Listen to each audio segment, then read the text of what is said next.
Hello everyone, my name is Ebony Stewart and I have a curriculum called Home.Girl.Hood that is based on the manuscript I released back in 2018. So with April being National Poetry Month, I thought now would be a good time to release more about the curriculum and provide insight as to what the curriculum has to offer.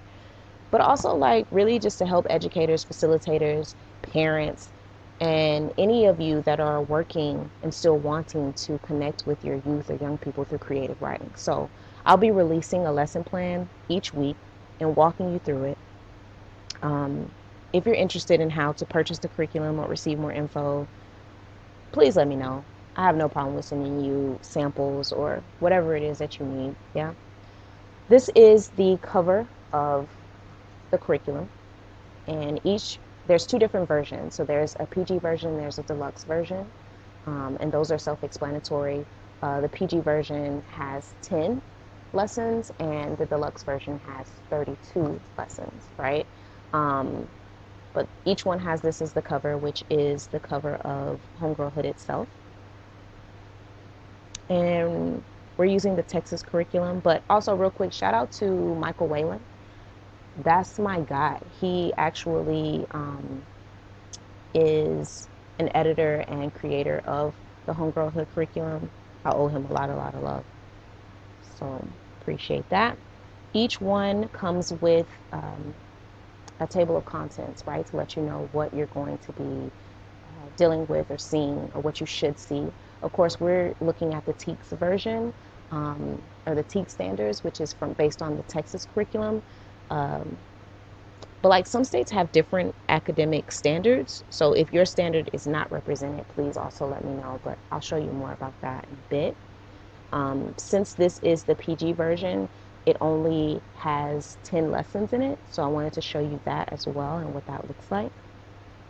There's an introduction, tells you a little bit more about Home.Girl.Hood and what it intends to do. Like I said, TEKS standards are based on Texas standards and Texas curriculums, but it basically walks you through each TEK that is specifically for this curriculum.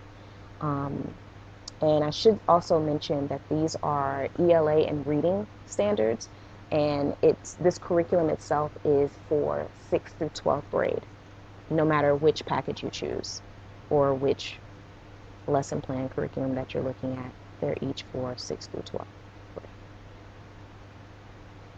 Real quick, there's also a glossary. No, let me back up. How to use a curriculum, because that's important. Okay, everybody need to know how to use something.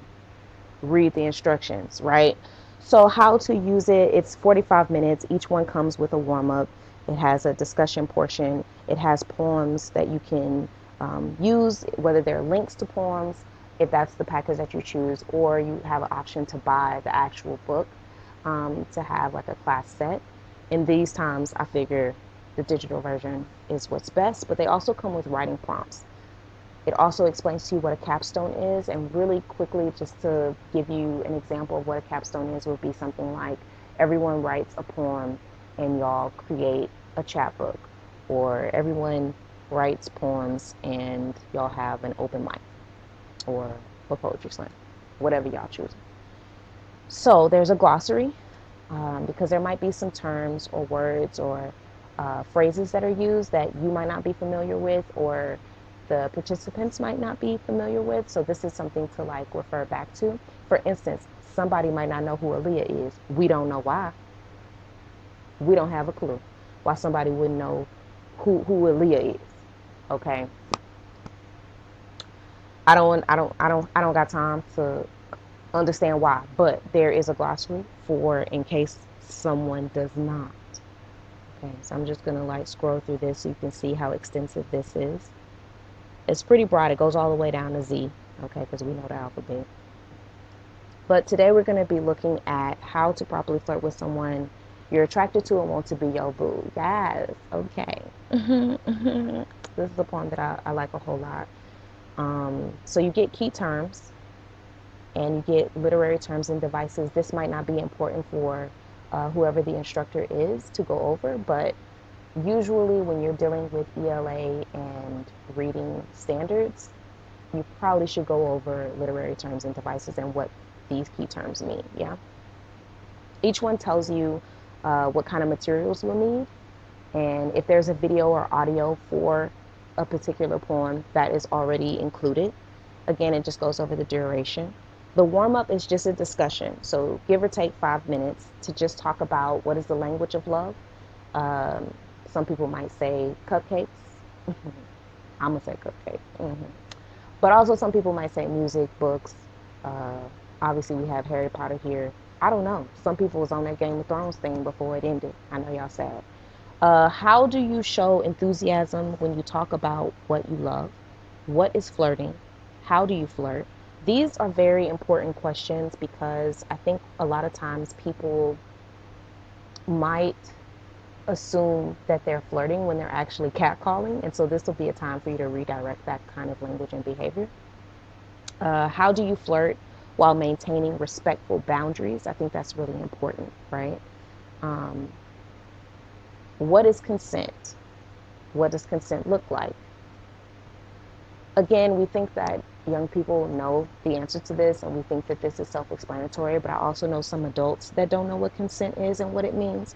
So, why not get them in 6th through 12th grade and starting to talk about or have that conversation, just to get a better idea and to know, right? What do you do if the other person isn't showing the same interest as you?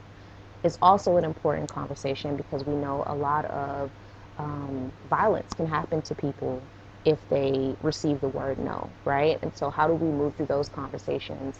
Um, how do we help people better understand that everyone has a right to their bodies? People have the right to say no, and that not make you a bad person or you um, awful or whatever, right? So, having those conversations are really important. There's also some considerations for the teacher.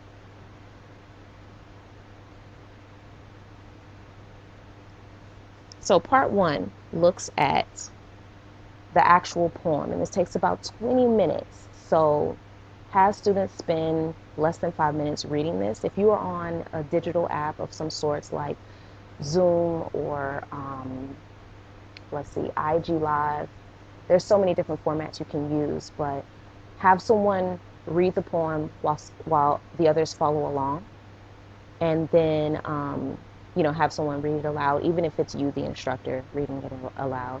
And then play the video. This one actually has a video link in it, so you can click on this link and it'll take you to the poem being performed, right? And I want to make sure to also show you, this is what you would get as a copy of the poem.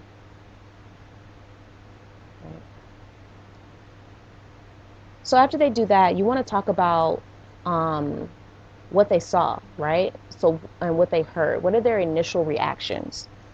Um, and how is the performance of the poem different from how they read it or how they heard it, right? And how is it similar? Now, anyone who's actually seen the performance of How to Properly Flirt with Somebody You're Attracted to and Want to Be Your Boo, you know that it is very different, because it's performed in front of a live audience. Shout out to Avant Garde and shout out to Right About Now in Houston, Texas, that actually filmed the poem itself, or that's the link that they'll be looking at. But have those conversations.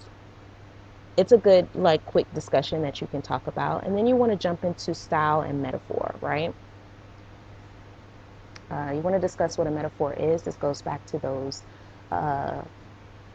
literary terms, and this will help if you actually have a copy of the piece, because you can search for the actual stanza, right? And talk about line breaks. You can also go to the line when it says, "When I'm with you, my pulse is a hummingbird," and discuss what does that even mean? What do they think? What is their brains taking them to, right? How does the poem flirt? How does the poet flirt in the poem? Is she funny? Is she serious? Both. Also, I just want to say, it could be both. It does not have to be either or. It could always be the option of both things are happening, right?